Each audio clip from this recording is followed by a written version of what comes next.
जिस गांव में किसी इंसान से प्रजा दुखी हो तो वहाँ उस इंसान का रहना बेकार है। इसलिए आत्मदेव ब्राह्मण वहाँ से निकल पड़े और जंगल की ओर चल पड़े। चलते चलते रास्ते में गौकर्ण मिल गए। उन्होंने कहा, पिताजी कहाँ जा रहे हो आप? क्या करूं बेटा, तू तो जानता ही है धुंधकारी ने सारा धन बर्बाद कर दिया, जुआ शराब और बड़े बड़े अत्याचार करने लगा है। इसलिए जिससे तो मेरा मरना ही ठीक है। एक बात बताऊं मेरे भाई और बहनों, झुकने से परिणाम बदल जाते हैं। कोई भी झुके उसे परिणाम बदल जाते हैं।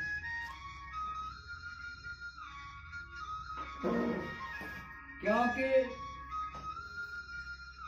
जो भारी पड़ा होगा वही तो झुकेगा।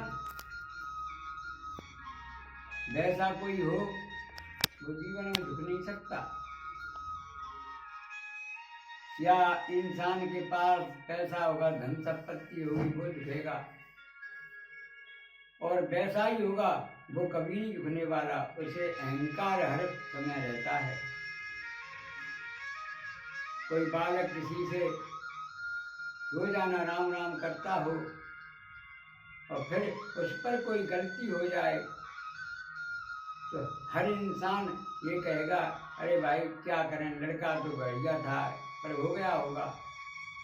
और कोई ही दुश्मन उसे मारने के लिए आ रहा हो, गांव का कहीं का, और वो भैया राम राम बात करे पहले ही तो उसकी आधी गुस्सा ठंडी हो जाएगी। वे तो लोग दुष्ट होते हैं, वे रामा कृष्णा नहीं करते, अहंकार बस किसी को समझते नहीं हैं। और मेरे भाई और बहनों, तब एक माँ थी, उसके कोई संतान नहीं थी। माँ बाप दोनों थे और वे धीरे धीरे अपने निर्वाह कर रहे थे। लेकिन संतान के कारण बहुत दुखी थे। मैया बहुत दुखी है। मैया ने समझा मन में कि क्या करूं, तो वो शंकर भगवान का उपवास रहने लगी। देवियों का उपवास कभी कुछ करती रही। लेकिन तब प्रभु की कृपा से उसके बालक हो गया और बालक होने के बाद धीरे धीरे उसका पालन पोषण करती रही और उसके पिताजी खत्म हो गए। खाली माँ रह गई। माँ की ममता देखिए, अपने पुत्र के लिए बड़ी प्रेम पूर्वक उसे पालती है, मलमूत्र सबको धोती साफ करती है। उसे अब तो इतनी गरीबी थी उसके पास कि 5 किलो अनाज लाती पड़ोसियों से, उसे पीसती, उसमें से 1 किलो आटा अब लेती और 4 किलो उनको देती। इस प्रकार से अपने पुत्र का निर्वाह कर रही। धीरे धीरे वो पढ़ने के योग्य हुआ तो उसे पढ़ाने के लिए बिठा दिया। पढ़ता रहा, पढ़ने के बाद उसकी नौकरी लग गई और वो कहीं बाहर चला गया। जाकर के उसने किसी पुत्री से विवाह कर लिया और वहीं रहने लगा। माँ को भूल गया, देखो, माँ कितना पुत्र से प्रेम करती है और वो भूल गया। 9 महीना पेट में रखा, उसने माँ को त्याग दिया। अब तो फोन चले उठे हैं, और पहले पोस्ट कार्ड चिट्ठी लेकर डाकिया आते थे, तो जो किसी की चिट्ठी लेकर आते तो वो दौड़ी दौड़ी भागी भागी जाती बेचारी और कहती, भैया मेरे लाला ने चिट्ठी भेजी है का? तो वो डाकिया कहता, मैया तेरे लाला ने चिट्ठी नहीं भेजी है। बेचारी निराश होकर सो जाती, खाना तक नहीं खाती, हर समय अपने पित्र के योग में सो जाती, कभी खाना बना लेती। बहुत दुखी है मैया। अब बताओ मेरे भाई और बहनों, ऐसे नालायक पुत्र को धिक्कार है, ऐसे को तो मुंह दिखाने के काबिल भी नहीं।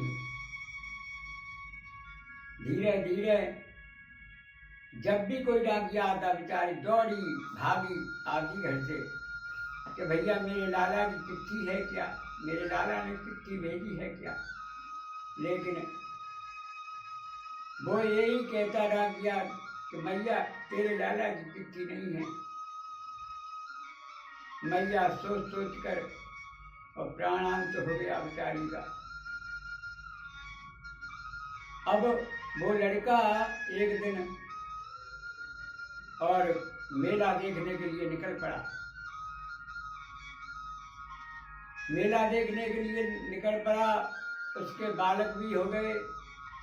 एक बालक था उसके पास, लड़का, और वो किसी कारण अचानक वो बालक खो गया। तो मैया बहुत बुरी तरह रोने लगी। और जब ये हालत देखी तो गैर होश हो जाती बेचारी, और कभी उसे बिठा लेते। अपने पुत्र को वियोग में बेहोश हो गई, बहुत परेशान हो गई। 2.5 घंटा तक मरी नहीं, सातों कर्म है गए आके मेरे भाई और बहनों। तब 2.5 घंटा बाद वो बालक मिला, और मिलने के बाद उसने उसे पुचकारा, छाती से लगा लिया, बार बार पुचकारा, छाती से लगावे। बहुत बुरी हालत थी, लेकिन बालक मिलने के कारण वो ऐसे हो गई जैसे मृतक शरीर के अंदर आत्मा लौटा है, ये हालत हो गई। तब उस लड़के ने कहा कि चलो भाई अब हम घर चलते हैं। तो चल पड़े। अब वो आगरे की तरफ तो गया नहीं, ग्वालियर की तरफ चल पड़ा। मैंने आप कहाँ जा रहे हो? उसकी घरवाली ने कहा, बानकी देख, तेरा बालक 2.5 घंटा के लिए खो गया, तो तू मरी नहीं, सातों कर्म है गए, तेरी ये हालत हो गई। और मैंने अपनी माँ 15 साल की छोड़ी है, उसने पाला पोसा बड़ा किया, 9 महीना पेट में रखा, अब उसे मैं कैसे भूल जाऊं? तब तू 2.5 घंटे में मरने लायक हो गई, क्या मैं नहीं अपनी माँ के पास जा सकता? मैं भी तो अपनी माँ को देखूंगा। तब उसकी घरवाली ने कहा कि ठीक है, चलो। अब तो पति पत्नी दोनों चल पड़े। जाकर के गांव में पहुंचे, गांव वाले ने देखा तो मान के, अरे देख लो ये नालायक आ गया, इसकी माँ बेचारी तड़प तड़प के मर गई इसके लिए, इसके वियोग में। लेकिन धिक्कार है ऐसे नालायक के लिए, इसका तो मुँह देखने का भी धर्म नहीं है। बेचारी डाकिया आता दौड़ी आती, मेरे लाला की चिट्ठी आई है। इसे शर्म नहीं आई, तेरे तो मुँह देखने का भी धर्म नहीं है, तू यहाँ आया है। मेरे भाई और बहनों, माँ की ममता इतनी प्रबल होती है, बालक गुस्सा होकर के कहीं चला जाए तो उसके घरवाली तो चैन से रोटी खाकर सो जाएगी, लेकिन माँ को नींद नहीं आएगी, रात भर इसी सोच में बेचारी लगी रहेगी। एक बात कहूँ,